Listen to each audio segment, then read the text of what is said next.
margi wong manis aku kan bakal liwati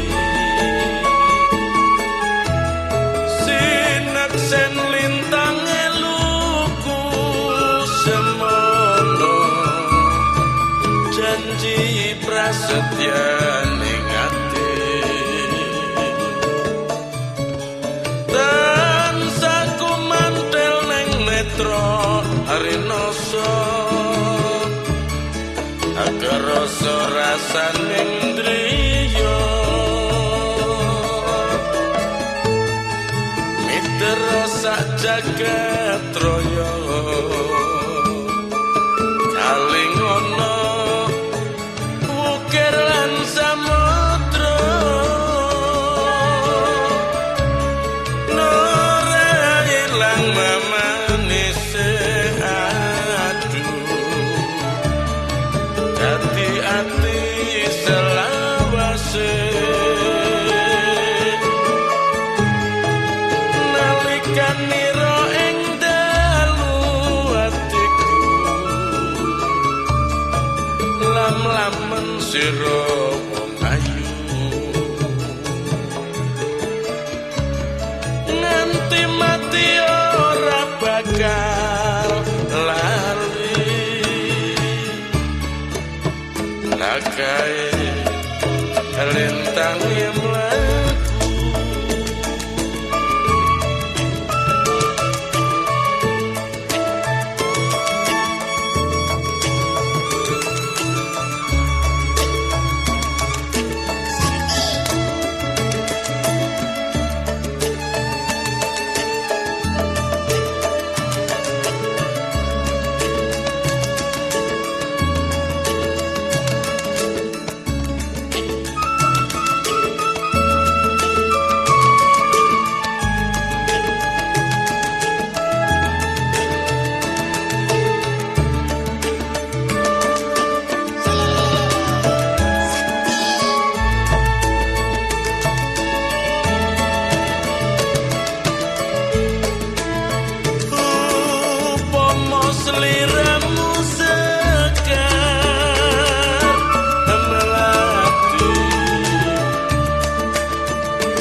Murih sedaya manggih rahayu. Upacara kacar kucur nedya katiti laksana.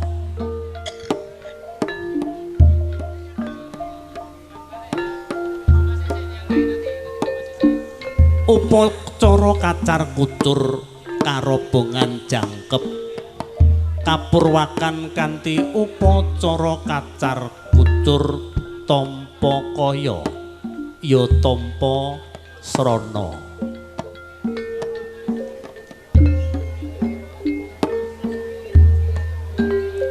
Sampun marak mangayun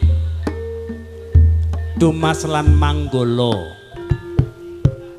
atur lumadi kang apindha raja sedina netepi upacara kacar kucur tampa kaya. Wis kepareng anggelar kacugumbaya ing pangkonira risang penganten putri Nimas Ayu Sinta Kiki Fernanda. Guna kaya pikolaing makarti boten singklar saking angger paugraning agami nagari lan kautaman. Bismillahirrahmanirrahim. Sok glogok banyu gentong, cur mancur banyu kendi. Guna kaya kasuntak ing pangkone penganten putri. Dasar pawestri kang gemi nastiti tur ngati-ati. Guna kaya ingkang sampun kasuntak dening Raka Garwa tumuli pinoncot binuntel kanthi permati. Ora pepeh marak sowan wonten ngarsanipun Rama Ibu penganten putri ingkang saperlu nitipaken wujuding guna kaya kala wau. Guna kaya awujud kacang kawak kedhele kawak kapulaga kawak cinampur uwos jene uga arta receh. Sedaya punika amung pralambang kabetanipun ngagesang wonten ing Aracapada. Lulus mulya tan manggih rubeda. Upacara kacar kucur tampa kaya. Lenggah wonten ing papan sekawit kang apindha raja sedina ratu sedalu nedya hanindakaken upacara dahar walimah ya dahar klimah kembul bujana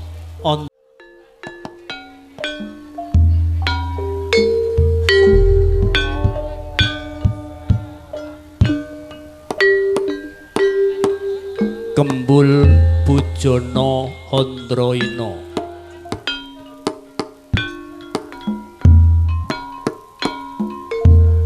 Kang apindha raja sedina ratu sedalu iya penganten sakloron.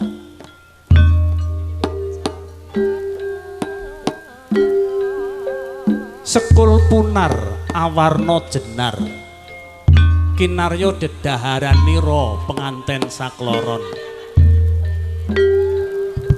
Sekul punar awarna jenar kinarya tondo kasetyan lan tondo katresnan. Rampadan ulam pindang ati antep minangka cihna manunggaling rasa manunggaling cipta lan karya.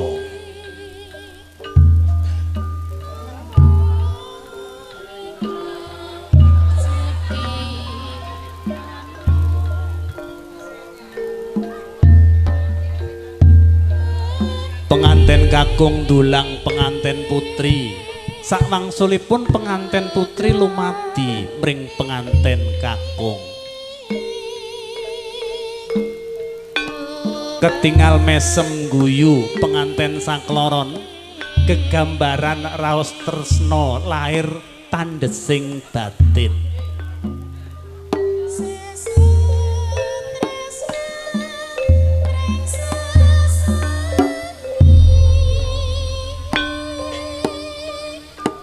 paripurna upacara dahar kelimah ya dahar walimah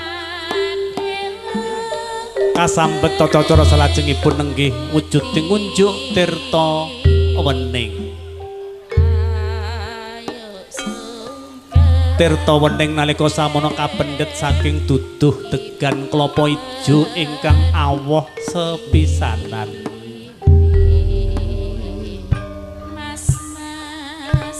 toya wening ya toya Perwitasari tirta wening ya tirta panguripan tirta wening tirta banyu wening wus ngarani pinangka cetha bilih katresnane penganten sakloron linambaran kanthi wening ing kalbu menep ing raos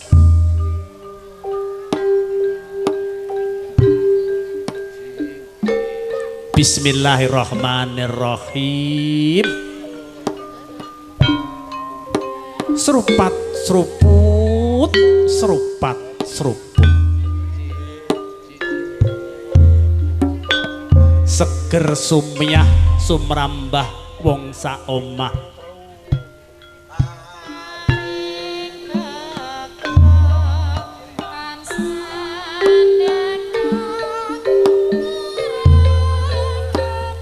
ngunjuk wuduting tirta Perwitasari hanjalari sumringah wadanane penganten sakloron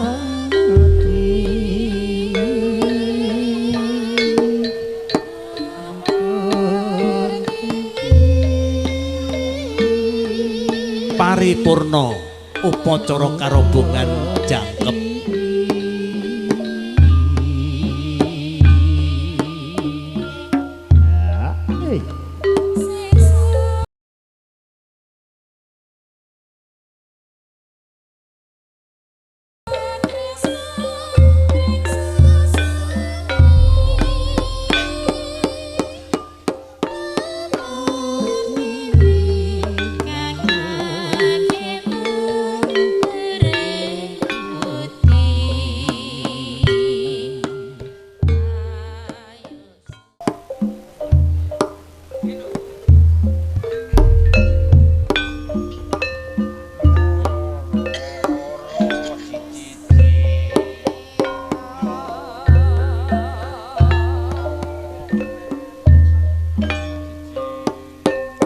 murwakani lampahing tata cara pangabekten penganten putri netepi darmaning wanita kang utama sedaya ingkang badhe katindakaken kasuwunaken palilah raka garwa pinangka imaming kulawarga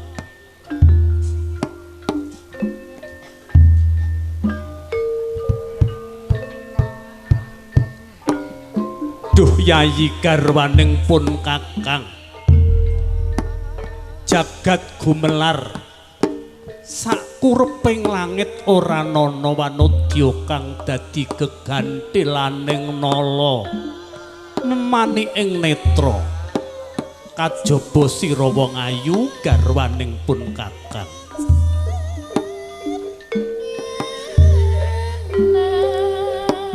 kabeh kang bakal mbok tindake uger ora nilar marang kautaman pun kakang nglilani garwaning pun kakang bocah ayu Sinta Kiki Ferninda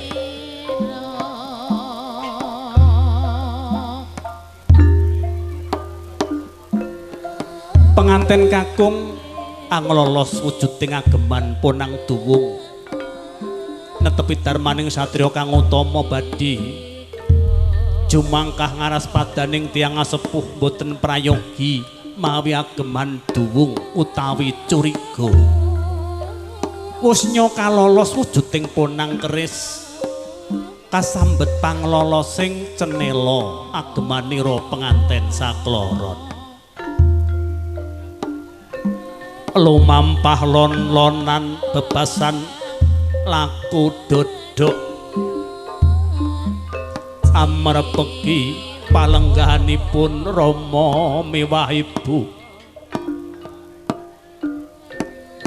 sigra tumungkul amari kelu yayah konjema bantala wadananing putra penganten sakloron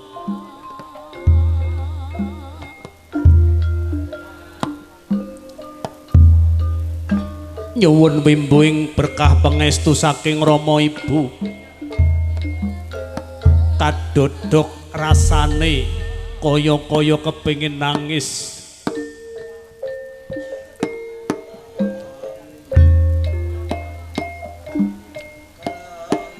iya ya nok anakku iya ya le bocah bagus tak pangestoni ya nok ya le muga-muga uripmu bakal nemu kabegjan lan kamulyan piwelenge wong tuwa wae ya nok karo kowe bocah bagus adohna tukar lan padu mono bakal ngedohake kanunggrahaning Gusti wong tuwa wis mangestoni nok wong tuwa wis mangestoni tole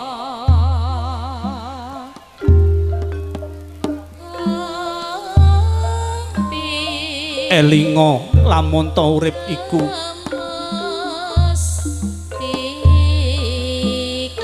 abot sanggane yen durung mbok lakoni akeh pepalang panandang kang bakal tumiba ana urip ira ananging kabeh mawaja wedi kangelan ya nok ya le sirnaning kasungkawan musnaning panandang hamung krana jejeking iman lan Islammu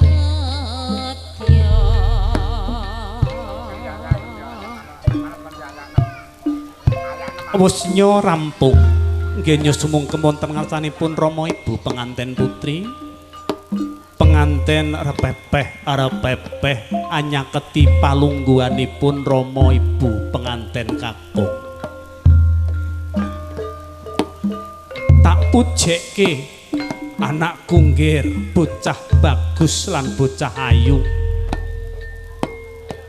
muga-muga urip ira bakal nemu bejo lan mulya mukti lan wibawa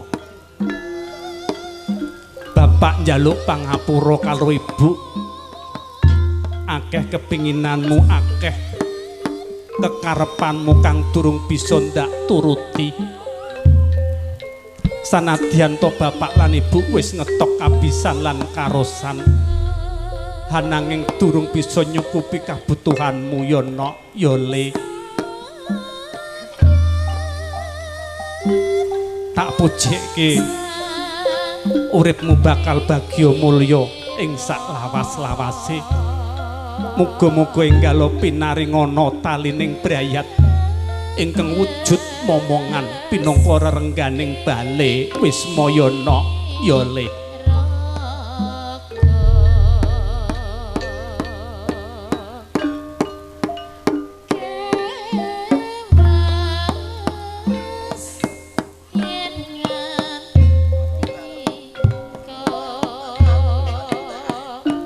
paripurna lampahing tata cara pangabekten kepareng Sangapindha Raja Sedina Ratu Sedalu nedya lenggah wonten ing papan sekawit wonten ing Datulaya ananging saderengipun wujuding ponang duwung lan cenela saged kaagem malih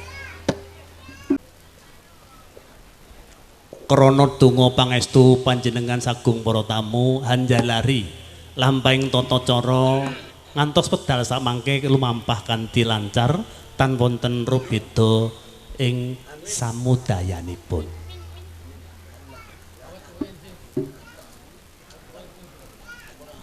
Lampahing tata cara salajengipun nenggih upacara lung tinampen.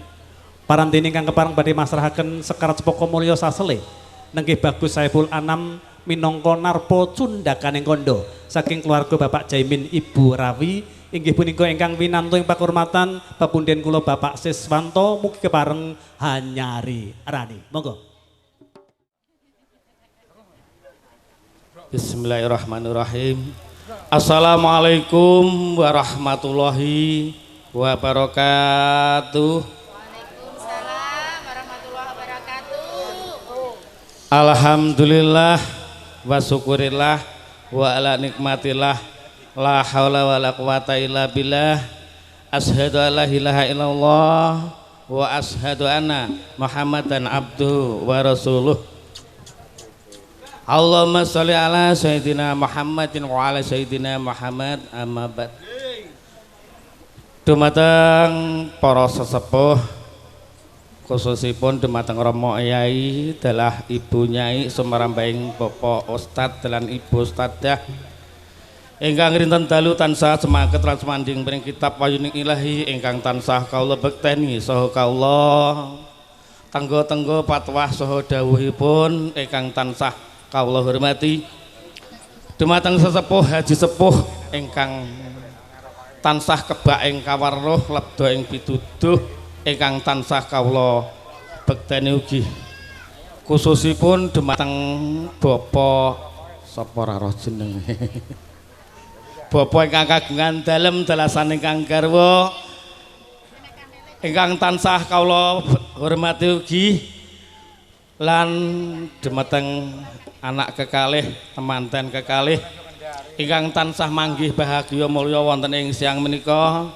lan dumateng para bapak ibu undangan ingkang tansah kawula mulyakaken. Langkung rumiyin monggo kawula dherekaken ngaturaken raos puja dan puji syukur kita dumateng ngarsa dalem Allah Subhanahu wa taala ingkang sampun paring pinten-pinten kerahmatan, kenikmatan saha barakahipun sehingga panjenengan sami ing siang menika saged makempal wonten ing ngriki panggenan kanthi kawontenan sehat walafiat boten kirang satunggalipun punapa pramila kanthi kebagas warasan kesehatan menika monggo kita syukuri kanthi ucapan alhamdulillahirabbil alamin lan boten kata lumpen sholawat sarta salam mugi tansah kunjuk dumateng junjungan kita Nabi Agung Muhammad Rasulullah sallallahu alaihi wasallam ingkang insyaallah paring pitudah dumateng kawula dalasan panjenengan sami saking jaman-jaman dereng ingkang mangertosi utawi jaman jahiliyah tumuju jaman ingkang terang benderang utawi jaman keislaman ingkang tansah kawula dherekaken lan kita tenggo-tenggo sapatipun awit donya menika ngantos benjang wonten ing yaumul kiamah. Allahumma amin. Dumateng para bapak lan para rawuh ing mriki kula nuwun gunge pangapunten saderengipun dening kula wantun sumantaka jejer lan ngadeg wonten ngarsa panjenengan sami ateges kula ngirangi subasita kurang duga lan trapsila mboten awit kula ngemban dawuh saking panjenenganipun Bapak Jaimin Pak Bu nggih minangka besanipun Bapak jelasan ingkang Ibu sepindah ngaturaken salam taklimipun awit panjenenganipun boten saged sowan wonten ing dalem mriki awit wonten jejibahan tawi kebutuhan punapa kemawon wonten ing dalem sehingga dipun wakilaken dumateng kawula ngaturaken salam taklimipun kanthi ucapan assalamualaikum warahmatullahi wabarakatuh. Dene ingkang sadelengipun sepindah biasane nek ndek biyen ki mestine manten sadurunge mlebu pengiringe kuwi mestine jagone kok ngarep. Dipuasrahno dhisik. Pramila sarening sakmenika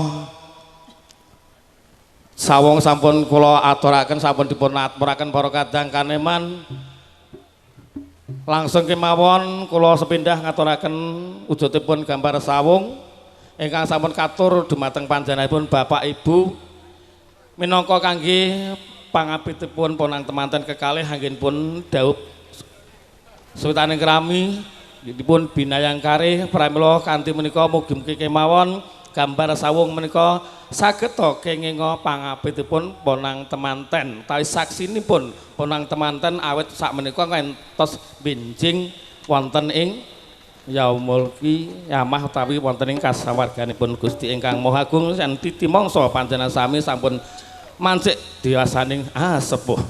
Dumateng Bapak Ibu ingkang kekalihipun menika wonten Sri Gendhaga Kencana ingkang katur dumateng Bapak Ibu ingkang kagungan dalem semanten ugi menika isinipun Pak Bu nggih dene adahe dijaluk balik.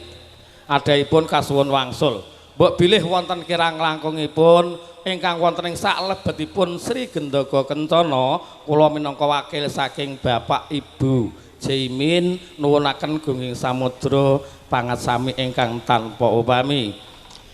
Dene ndungkap ingkang salajengipun nggih menika sepindah kula kapurek ngaturaken ponang temanten kakung. Inggih menika Mas Saiful Anam.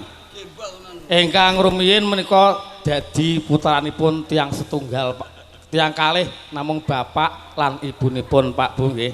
Nanging sak menika dados anake wong papat nggih dados putranipun tiyang sekawan bapak ibu wonten ing Deling ugi wonten ing dusun Butak Pak nggih Butak ngriki pramila namung kula nderek-nderek titip dumateng anak kula Saipul wonten ing dalem mriki kados pundi anggenipun paring piwucal lan panggulamentah dumateng panjenengan wonten ing dalem petak petak bolak-balik butak mriki lan khususipun dumateng Bapak Ibu keluarga ing ngriki sumrambahipun dumateng para Bapak Ibu masyarakat dusun petak butak ngriki petak neh bolak-balik petak Mbah Di lho lah kok wis glonyor pramila Pak Bu nggih namung kemawon mbok bilih anak kula Saipul wonten ngriki anggenipun nggih menika seserawungan sepindah dumateng Bapak Ibu lan keluarga ing dalem ngriki sumrambahe warga masyarakat ngriki kula namung nderekaken kados pundi anggenipun paring pitedah lan paring panggulamentah nanging Pak Bu ing ngriki Bapak Jaimin mboten saged betani menapa-napa nek gampange omong ki mung digawani sukma raga badan kelawan nyawa ora digawani bondo ingkang kathah mboten namung Mas Saipul kemawon langsung katuraken wonten ing dalem mriki pramila kula suwun kemawon Bapak Ibu kula aturi nampi ingkang sak wontenipun kanthi bingahipun manah Bapak Ibu lan keluarga ngriki ing ngriki kula boten badhe matur panjang lebar sebat pancinipun nggih sampun dalu kadake suwumuk Mbah Pali panasen. Nah, pramila kula akhiri semanten kemawon kirang langkungipun ya aku kejek ning titipan lho lali arek. Ah, tenan to Mbah Paidi kae anu Kang. Ya. Wena adike ya. Aja mbok pek dhewe ya. Katur adike. Nggih namung mekaten atur kula kirang langkungipun kula nuwun gunging samudra pangatami bila itafait wa aja waritu walinaya wassalamualaikum warahmatullahi wabarakatuh.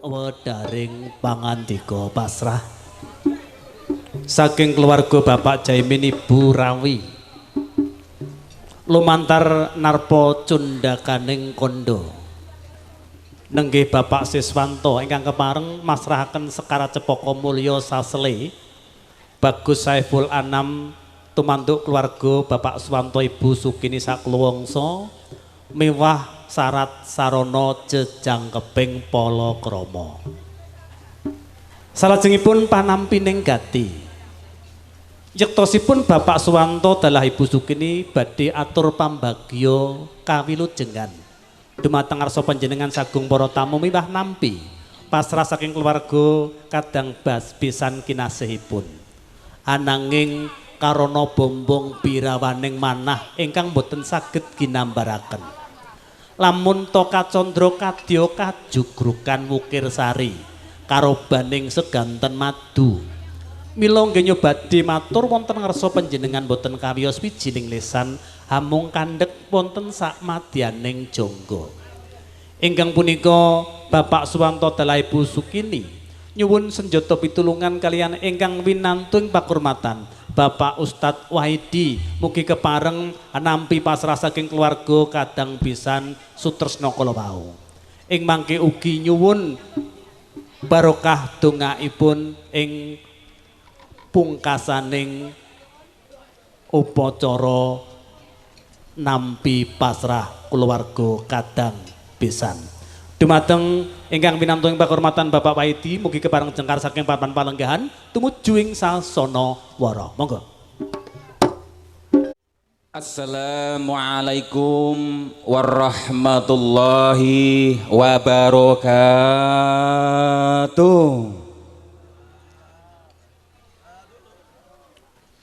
A'udzu billahi minasyaitonir rajim. Bismillahirrahmanirrahim.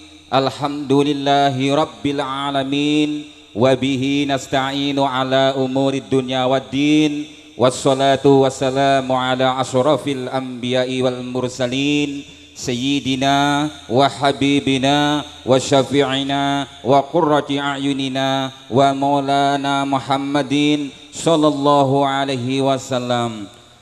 Rabbi israh li sadri wa yassir li amri wahlul 'uqdatam min lisani yafqahu qawli. La haula wala quwwata illa billahil aliyyil azim. Amma ba'du.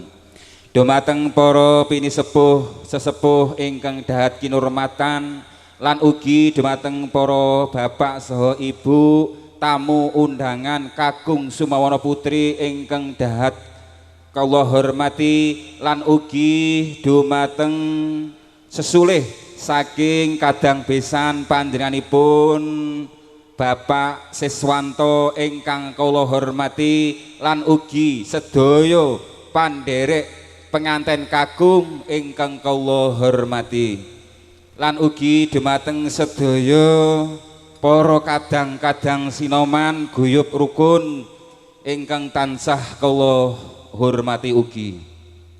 Ingkang sepisan monggo kita ngunjukaken raos syukur dumateng Allah Subhanahu wa taala dene punapa wonten ing kalonggaran siang punika kula lan panjenengan sedaya tasik dalam keadaan iman, tasik dalam keadaan Islam lan ugi tasik dalam keadaan ihsan. Mugi-mugi kanthi dipun paringi sedaya kanugrahan punika sageta nambahi percados kita dumateng keagunganipun Allah Subhanahu wa taala. Allahumma amin. Kaping kalihipun selawat saha salam mugi tansah kunjuk dumateng junjungan kita Nabi Muhammad Rasulullah sallallahu alaihi wasallam lan ugi dumateng para keluarga, para sahabat, para penderek-penderekipun ingkang sedya ngantos benjang wonten ing dinten kiamat.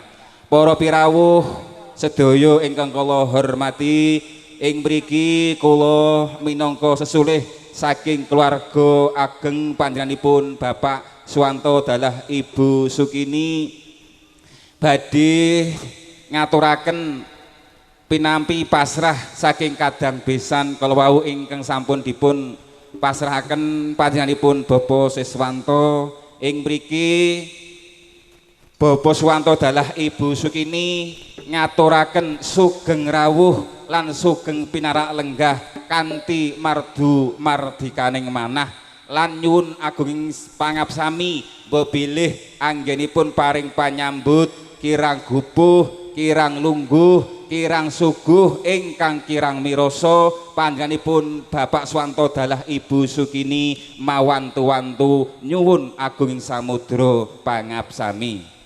Lan ing mriki ugi kula minangka sesulih saking keluarga ageng Bapak Suwanto dalah Ibu Sukini ingkang jejibahan nampi sedaya pasrah saking kadang besan panjenenganipun Bapak Jaimin dalah Ibu Rawi ingkang sepisan kala wau panjenenganipun kadang besan Bapak Jaimin dalah Ibu Rawi ngaturaken salam taklim ing mriki keluarga ageng Bapak Swanto adalah Ibu Sukini minangka kula minangka sesulih ugi dipun tampi kanthi kula ikraraken kanthi waosan waalaikumsalam warahmatullahi wabarakatuh.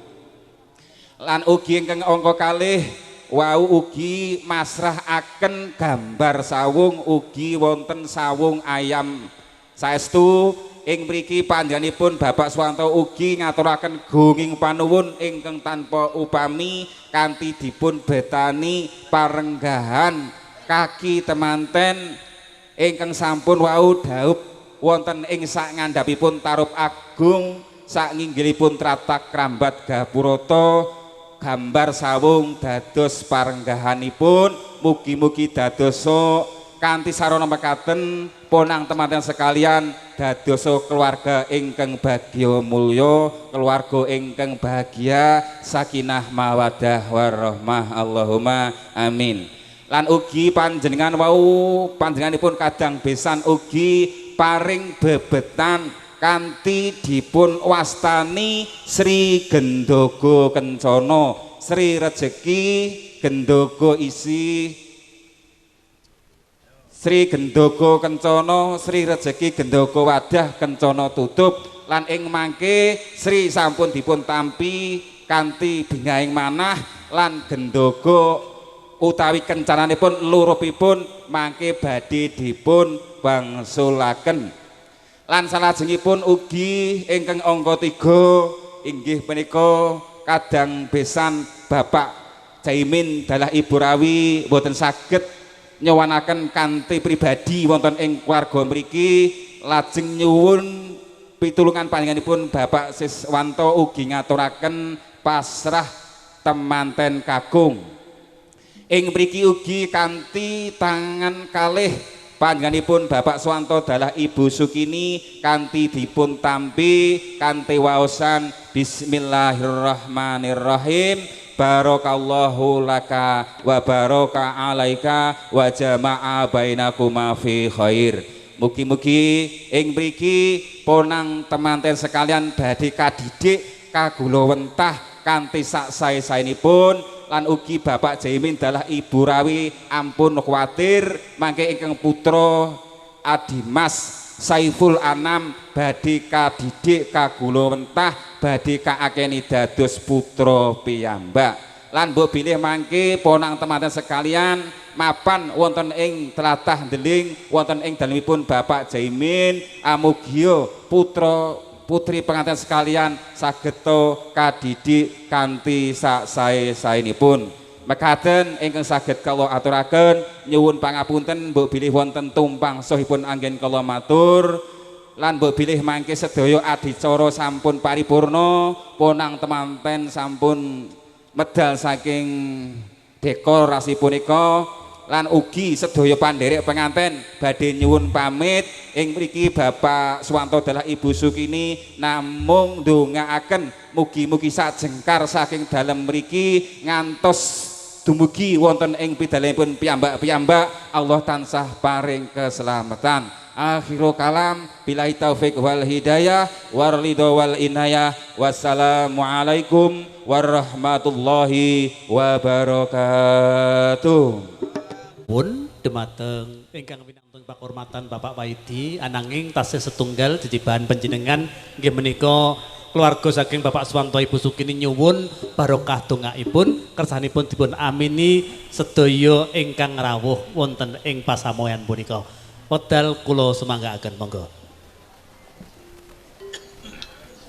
A'udzu billahi minasyaitonir rajim. Bismillahirrahmanirrahim. Alhamdulillahirabbil alamin. Allahumma shalli ala sayyidina Muhammadin fil awwalina wal akhirin wa shalli wa sallim ala sayyidina Muhammadin fi nabiyyina wal mursalin wa shalli wa sallim ala sayyidina Muhammadin fi kulli waqtin wa hin wa shalli wa sallim ala sayyidina Muhammadin fil mala'il ala illa yaumiddin. Allahumma taqabbal wa awsil thawaba ma qara'nahu minal qur'anil azim wa ma halalna wa masahbahna wa mastaghfarna wa ma sallina ala sayyidina Muhammadin sallallahu alaihi wasallam وسلم في هذا المجلس المبارك هدية واسلة والرحمة النازلة وبركة ساملة إلى حضرة حبيبنا وشفيعنا وقرة أعيننا ومولانا محمد صلى الله عليه وسلم. اللهم تقبل ربنا تقبل منا إنك أنت السميع العليم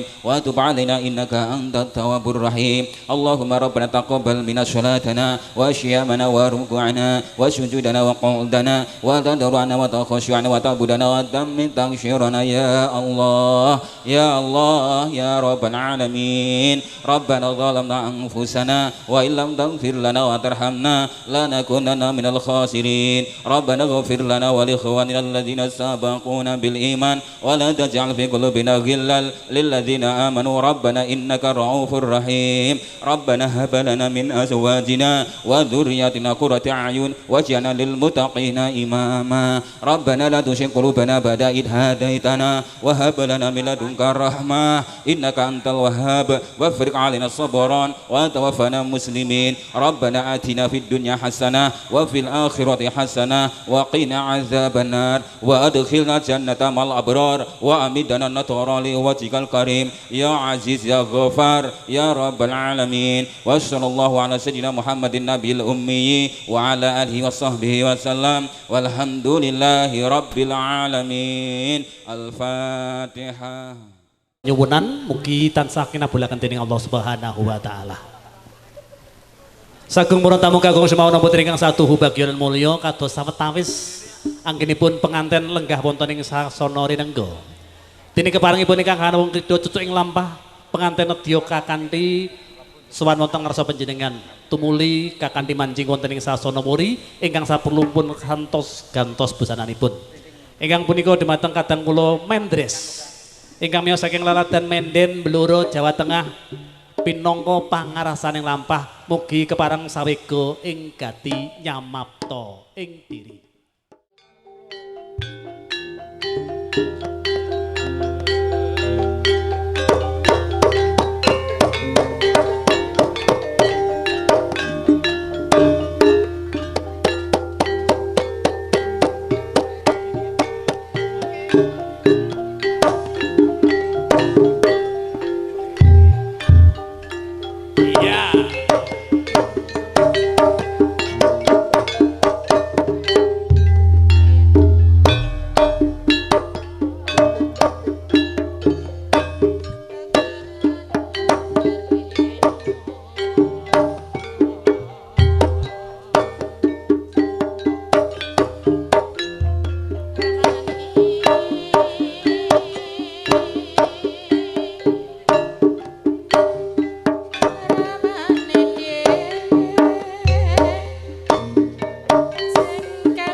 warnane Sang Suba Manggala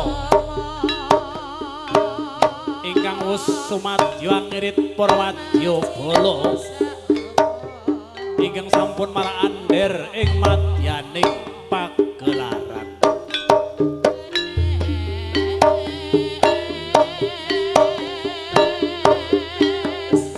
punapa to darunanipun dene kadang kula Mendres piniji pinangka pangarasaning lampah awet wis kepareng budaya lan tiping panggraita tanggaping sasmita satindak tanduk karya nak tiasing sasama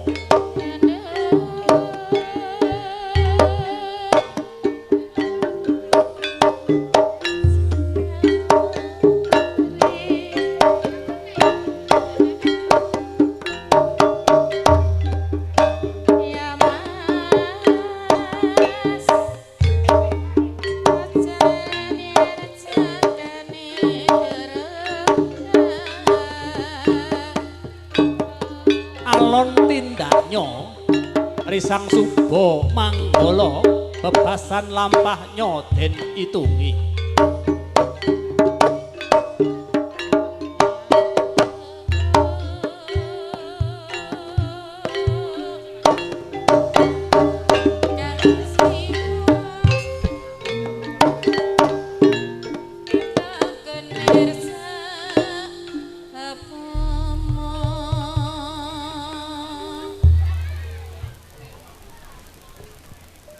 alon tindaknya nalika samono wis dumugi unggihan ingkang tinuju sasana rinengga risang suba manggala gyosung sasmita ngapindharaja sedina ratu sedalu jengkar saking sapan palengganira jengkaring sirat mojo temanten kekalih kasumanggaaken dumateng kanca-kanca suka laras monggo.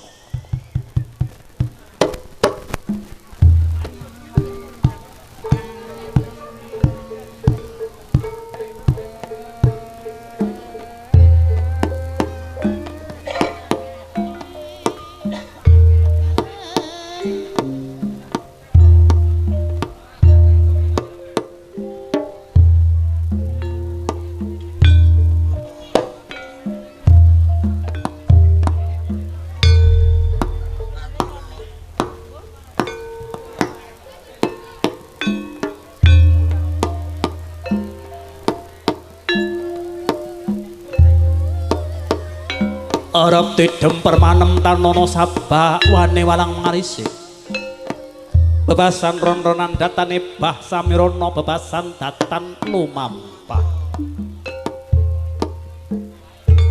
ingkang kapiaros wamung swaraning pradonga hangrangin sineling pangiri ing waranggana dumeling ing awiyan sung pepuja mringkang nedeng winiwaha gawa ngungun kang samya mulat endah ingkang ngandhon lampah sengsem kang samya handulu pangrasane humiyat widodara widodari tumurun saking kahyangan salendra bawana lah punika tawarnane kang den unggaring pamimahan nenggih bagus Saipul Anam Akekanten Nasto kaliyan Mas Ayu Sinta Kiki Ferninda nalika sampun wujuding penganten kekarone wis lumampah kirap ing sedya meminta sing pangaksuma miyanging tata trapsila kang tan bangkit maweh rena nyadong puji hastuti dadaning palakrami sumadya ing kayon cucuk ing lampah ya sangat dimuka kang pinangka anung-anung lumampah nut wirama runtut susila hanuraga tuwing semu prayitning kewoh ayo kongsi bebaya anempuh dasar satriya wanodya sembodo linambaran budi tama turta lebda guna sampeka bebasan priyayi guna ing aguna tan ngendhak gunaning janma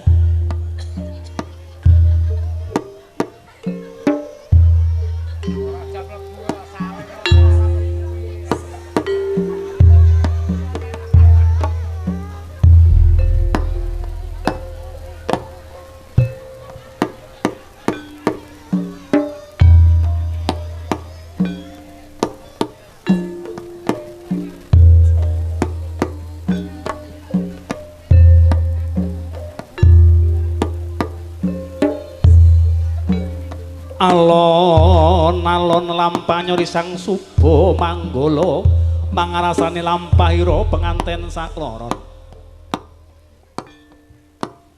bebasan ing ngarasasung tulodo ing madya mangun karsa tutwuri handayani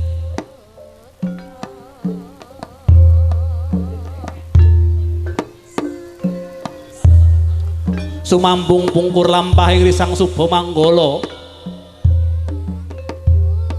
wonten kenya alit-alit ingkang ayu-ayu warnane edi peni busanane punika warnane ira patahing penganten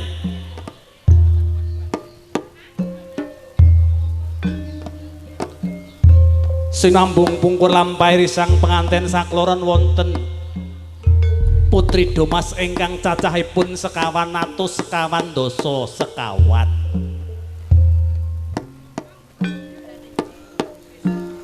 pinangka petiting lampah nenggih Rama miwah Ibu ingkang kepareng hanjampangi lampah nyori sang penganten sakloron sawanci-wanci wonten payo kang bakal ngridu lampahing penganten.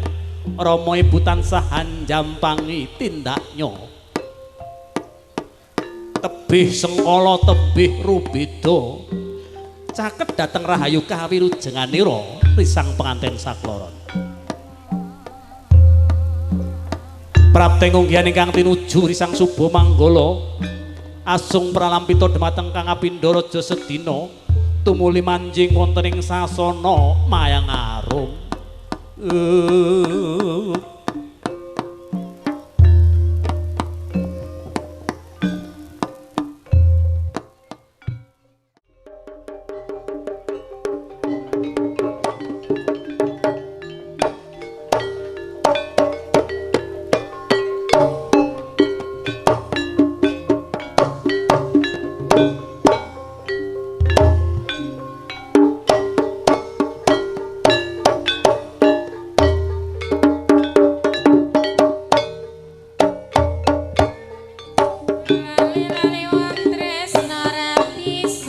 Risang subuh manggala sampun hangandi risang penganten sakloron.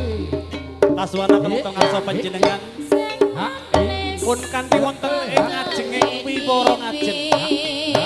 Ngajengipun gapuraning pawiwahan.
Niki ampun ngelakaken Subasita dumateng taundangan. Niki kadang besan sampun kondur. Ndek mang-mang ya. Sampun. Walah ya ampun. Tasek nggih. Oh nggih. Tasek kathah, Bu. Tasek kathah saperangan sampun kondur kula wau. Nggih. Nggih, nuwun sewu Mas. Salam riyen nggih. Assalamualaikum warahmatullahi wabarakatuh. Waalaikumsalam warahmatullahi wabarakatuh. Nuwun sewu niku ketoke dereng kompak lho. Sing kompak, sing banter nggih. Aduh-aduh lho Bu, aku teko kene lho. Dalane kaya ngono lho Bu. Alah, dalane kaya bokongku sing tak userno ngene. Nggih, sing kompak nggih. Assalamualaikum warahmatullahi wabarakatuh. Matur suwun. Ingkang atur salam kula dongak-dongakaken kathah rezekinipun. Allahumma Amin. Mas Santoso, Ya, piye, senajan boten atur salam niki dongane kula nggih apik kok, Mas. Piye dongane piye no? Ya kathah rezekine. Kathah rezekine wis mesti. Nuwun sewu jenenge kados kula niku apian, Bu. Ora tau ngeleki wong. Alah ndane yo. Lah engko malah kecut ya, Bu. Lah iya. Nggih, empun tepang napa dereng kalih kula? Status kula nggih ngertos napa dereng?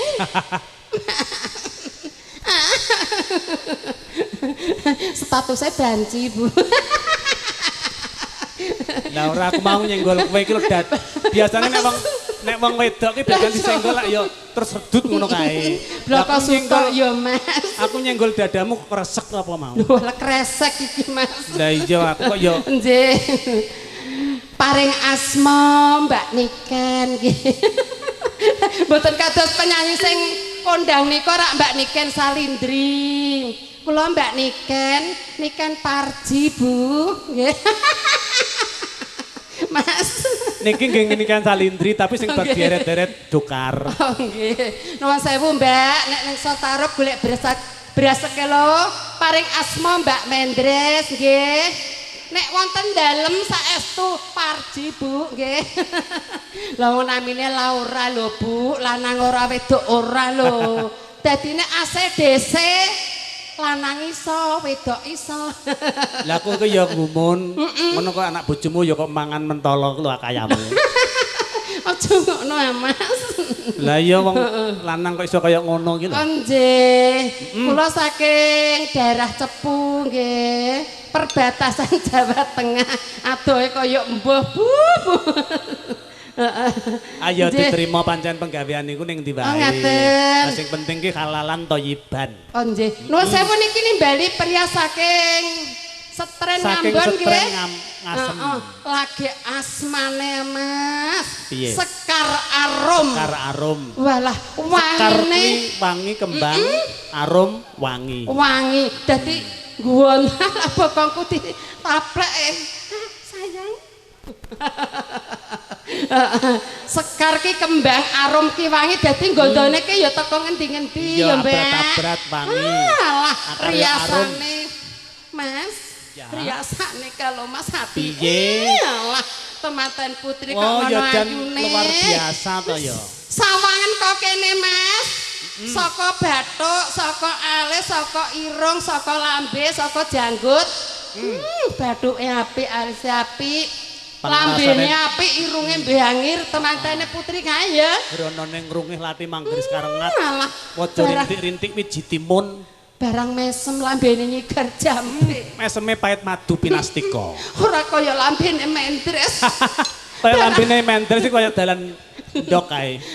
Temanten putri kan nyigar jambe nek lambene mendres kaya lambe baruan ya, Mas. Bernuatake kok kene. Aja. Heeh. Kaya ngono kok ya prasaja temen kowe iki lho. Temantane kakung kaya baguse kaya ngono lho. Nek disandingno kae kaya Galuh Candra Kirana karo Panji Asmabangun. Lah iki tumpakane kuda iki. Aku jaran. Iya. Lho. Lah terus di anu kaya apa kaya ngono kuwi. Iya. Prenggon niki nimbali Butajim kerana rugine yo, Mas. Riasane apik, ki njaluk model apa wae yo iso. Alah Mas Saiful, Mas. I love you, Mas. Lah dibuacok karo bojone no Aku saiki. cinta bandamu, Mas. Ora padamu bandamu ya. Ora padamu. Kono yo ana sing duwe lho, Ya. Mas. Aku domas kalau manggone tanjakne no. Ngaten. Iki tak dongakne sik yo, Mas. Ayo. Sore. Ya, iya. Nggih, nuwun sewu, Mas. Tematan sak koron sak sapunipun dipun dapaken muga-muga kangge kakek lan nenek saged nyendang agung lanyang garwaringin kadosa Dewi Ratih lan Kamajaya. Kuwi nek ning pewayangan yo, Mas. Mas. Oh tak bacok lho kowe wong. Temanten sakoron Ya. muga-muga dadi keluarga sakinah mawaddah warahmah. Amin. Muga-muga entuk berkah anggone omah-omah, ndak iso mborong sawah ambrah-ambrah, mengko kenek nggo sangu ning Mekah. Karo Medina. Contohnya kaya Mbak Mendres iki Mas. Piye? Jane ya ora Islam KTP lho Mas. Ajeng nindakake salat ta bingung lho. Nganggo rukuh apa nganggo sarung? Sarung. Lah biasane nganggo apa? Sak bae ya sak ya. Saeneke wong Ayo, jenenge. saeneke. Jenenge Laura lho. Laura. Kita tanjakne ya Mas tak Ayo. jogeke nggih Bu nggih. Heeh. Ya. Pira-pira iki. Papat-papat gak apa-apa. Papat-papat langsung kabeh ra apa-apa. Iki jam mok ya. Iya. Ayo ngadeg sayang. Wis ora padang bulan soalnya Engko tawae bulannya lagu surut. sing apik engko. Heeh. Karo dene iki ya ana orjine lho. Orjine takon ing gurine kelir kae lho. Heeh. Nah, ayo sayang. Mas, ayo Mas. Mas. Ayo Mas. Ayo Mas. Mas. Ayo ndang ngatek ndang cak-cak kok iso. Heeh. Maju satu sayang. Wah. Loh. Ya kowe ya iya ta ya masak ya. Beda foto Mas. Mas. Ngatek kaya dagake. Angger kowe gelem ngatek pokoke ya dagake ya Mas. Ayo papa gak apa-apa ya. Ayo kabeh ayo. Ayo kabeh sak lagu ya. Jenis sayang. Sak lagu Anane iki ya. papat. Sayang, wong ganteng. Mas, paring asma sinten sayang? Jenengem sapa? Mas. Mau malah tak perkosa lho kengko. Jenengem sapa sayang? Stefano. Walah, Mas. Piye? Jenenge apike. Sapa jenenge? Devano. Tak kira Dono ngono mau. Jenengan ki sek nomok kopok lho. Devano, lah pancen tanggal tuwek kok. Devano kuwi yo Mas. Bocah yang ganteng kurte kuning abape wangine kaya embah lho. Barang mone Devano walah bau bunga melati lho. Devano maju sayang. Loh, maju. Ora. Walah. Ora sawedi kuwi selulut wis tak pangurin ane pisan. Devano ki kelas pinten sayang? Mas. Kelas pinten, Mas? Alah kek meteng lho. Mas. Kelas pinten sayang? Sabar, Ade, sabar. Iya. Heeh. Langsung dijoget ta?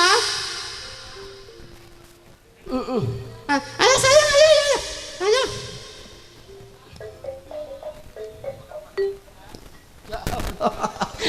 Kok tak bayar le Dek, kok ora sabar kok iso. Apa ndak mulih apa piye le?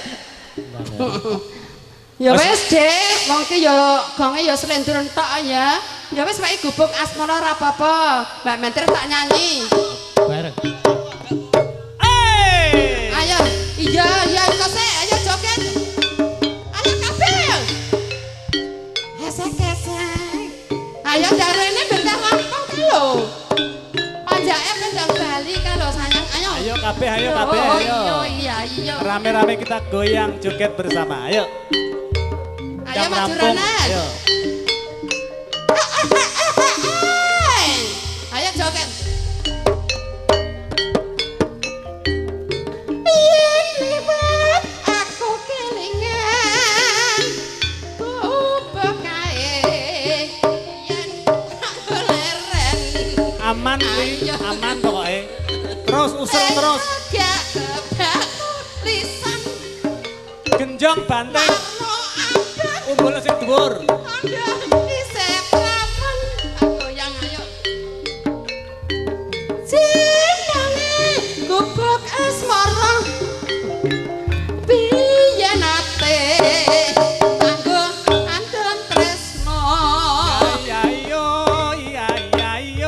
tanpa bantal tanpa klose bak abote taman asmara goyang ayo gubuk ae ayo Mas nyimpen wade nganti besok kok saiki gubuk ae Mbak cerita wayah wangi nganti gagatino. Dek, saiki tanganem ning pundakku. Kok karo goyang ya sanya. Rene Mas. Heeh, rondok ngendhek sithik. Ngendhek sithik. Loh, Ketularan lo ya. Kowe kok sesuai ketularan lo. aku kok kene iso meteng kok. Lah ora sing kuwi ketularan tok mata melentat. Piye terus Hans? Ayo. Ceketan ngati. Datan luntur tansah marati. Iya yo. Aku kowe dadi garwa.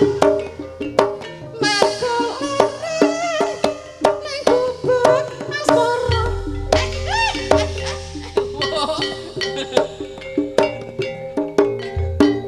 Ya ora apa-apa ya Mas. Ya sore. Yo. Nggih sepurane nggih niki wektune nggih pun mepet nggih. Ceroy ketemu esuk no. Oh nggih Mas Mas. Nggih. Niki empun joget sedaya Mbak Bilal wonten lepatun Mendres namo Allah sawanta nyuwun gunge samudra dene paksami nuwun-nuwun wassalamualaikum warahmatullahi wabarakatuh. Waalaikumsalam warahmatullahi wabarakatuh. Matur nuwun Jeng Mendres. Sagung para tamu kakung Mbah Putri kang satuhu bagian mulya kados sampun tungkap paripuraning gading kang punika lampahing tata cara purwa madya wasana kalampah kanthi lancar tan wonten rubeda ing sakara-kara. Kula minangka jejer pambiwara kathah kekirangan kathah kalimputan. Muni dawuh saking keluarga Bapak Suwanto adalah Ibu Sukini, lumantar Ibu Tajim, lumantar Sekar Arum Wedding Organizer. Seneng kuyung kadang-kadang kula HR Audio Sound System, ugi dokumentasi CJ Profesional Shooting, foto shooting dan seni karawitan Suko Laras. Kulo Waloyo Jati Santoso dalah kadang kulo Mendres nyuwun gunging samudra pangaksama akhiru kalam bila taufik walhidayah. Assalamualaikum warahmatullahi wabarakatuh. Nuwun kepareng kulo nuwun.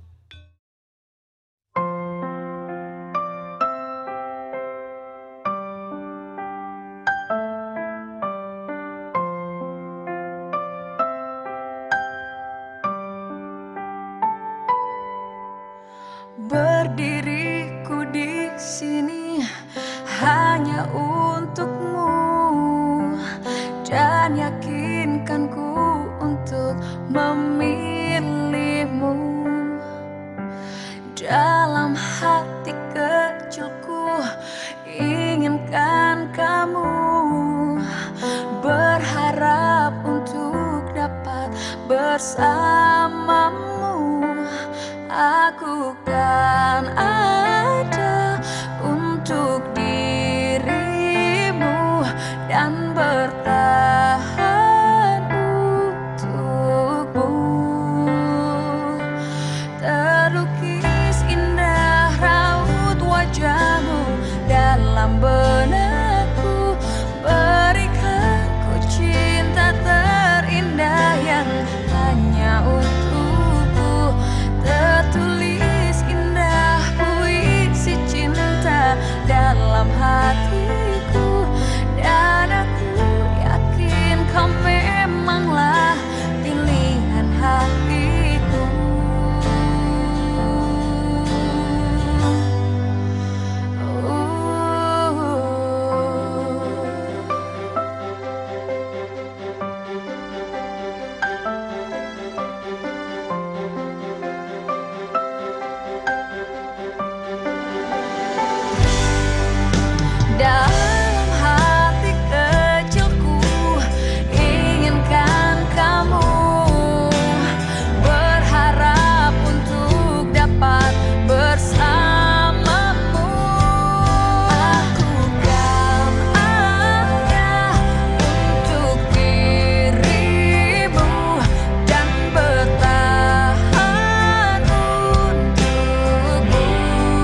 dalam benak